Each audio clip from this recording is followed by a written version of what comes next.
one and only trusted site locator. So, bali, dito po ako ngayon sa Upper Calawag kung saan nilalocate ko yung 5 hectares na pinabebenta lang ni seller ng 4 million pesos. Tama po, 4 million pesos, may 5 hektarya ka na along Barangay Road. So, ano ba pong inihintay nyo? Tara, samahan nyo ako. Iikutin ko yung property. So, good morning po. Bali, dito kami ngayon sa Upper Calawag kung saan ilalocate ko itong 5 hectares na may kasama ng bahay. Na along Barangay Road po siya. Bali mula po doon sa National Highway, papasok po dito, ay nasa 10 kilometers away po tayo. So, accessible naman po lahat ng sasakyan dito. Mapa 4 wheels, truck, at motor. So, may part po na off-road. Ayan po, yung part na yan, nakikita nyo po off-road. Then, meron pong cemented road. So, ito po, itong property na to ay hanggang dun pa.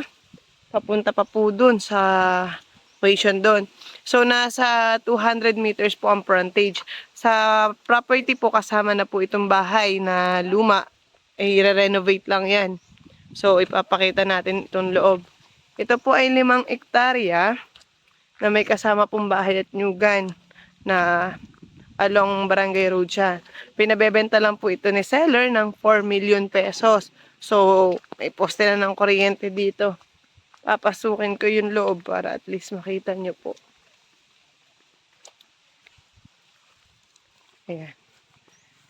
So, pasok tayo sa loob ng bahay. Tour ko po kayo.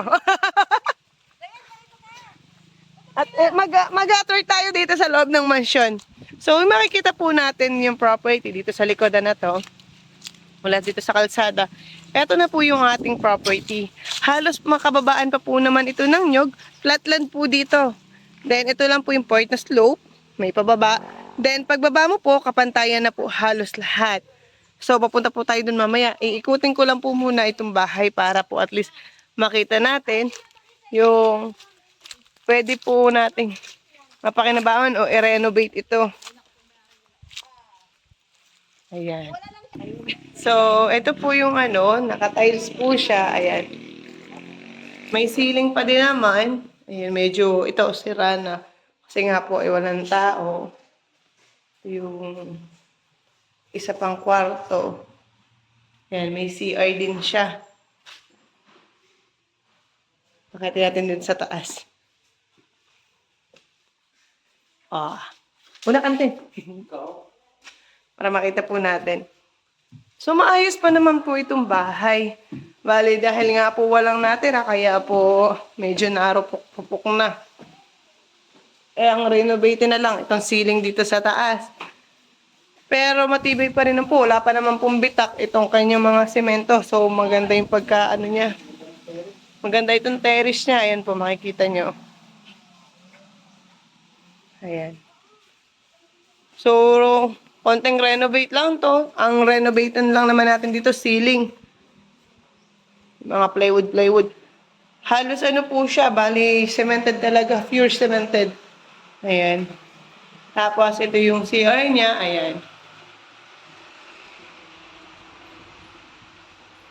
May isang kwarto doon. Tapos, kwarto din to, ayan. Meron din ditong laundry area, ayan. Tapos kitchen, another, po ulit, CR. Ayan. Dito sa taas, may 2 bedroom, 2 CR, isang kitchen, tapos yung terrace. Ayan. Ito namang ating hagdan, pwede naman natin tong papalitan eh. Pero matibay pa rin yung pagkagawa nitong bahay, maganda. Tiles lahat. Tapos ito yung pinakang kitchen niya. So may dirty kitchen pa rin dito, papunta doon sa labas. So malawak. Alam mo, pag tinapinturahan ng gundo. So bali, ayan na po. Ito yung ating property, ikutin. Dito naman tayo, sa loob naman tayo, dito naman tayo sa nyugan. So ayan, bali. Ito po, ang kawayan na ngayon, sako pa rin po natin yan. Halos kapantayan po dito sa part na to. Ayan. Ito lang po yung medyo pababa part na anahay. Pagbaba mo po, kapantayan pa rin po yan. So, pinapakita ko na po talaga sa inyo reality. Halos kababaan pa po yung nyug dito. Ayan. Para po at least ay aware po kayo dun sa property. So, ito pong property natin ay T-City na po. Yung mismo pong seller ang makakausap natin dito.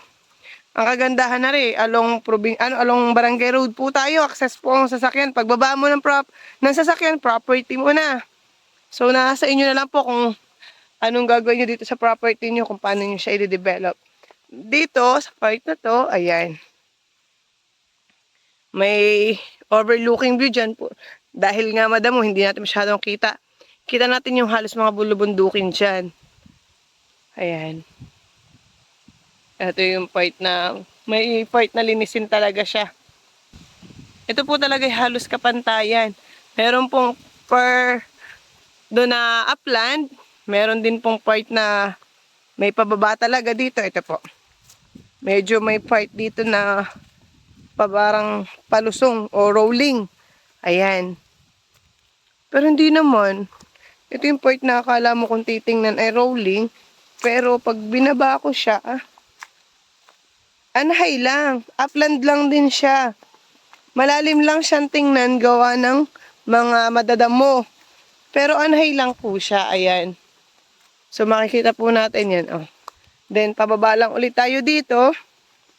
Kapantayan na po. Halos ako po ito ng property ha. O, ang lawak ng kapantayan. Magtanim ka lang po dito ng gulay. O. Ayan. So kahit po older ka na o senior ka na, hindi ka po mapapagod bumaba dito. Kasi hindi po siya tarik. Ayan. So pag napalinis po ito, halos kapantayan po itong baba. May mga kawayan na rin po tayo dyan. Oh. Halos kapantayan po itong ating babang ito. Ayan. Sipin nyo po, sa halagang 4 million pesos, meron na po kayong 5 hektaryang lupa. May kasama pa po kayong bahay. Yung bahay naman po, i-renovate lang natin. So, ito pong portion na to ay almost flatland po. Kung i-rate ko po yung 5 hectares, almost 80% flatland po siya, 20% po yung upland and slope niya. Ayan po. So, paliliparan po namin to ng drone para at least makita nyo po yung aerial shot natin. Ayan. So, dito man tayo sa kabilang port. Ayan. So, masasabi ko, maganda tong ating property na to. Good for investment ito. Ayan. So, hope you like it po. Murang farmlet ba ang hanap nyo? Na may malinis na dokumento at hindi masakit sa ulo. So, nandito na yung hinahanap nyo. Please subscribe my YouTube channel, Jaya Real Estate Property and Real Estate Property by Jaya. And please click the notification bell para updated kayo sa aking uploaded videos. At laging tatandaan, don't wait to buy real estate. Buy real estate and wait!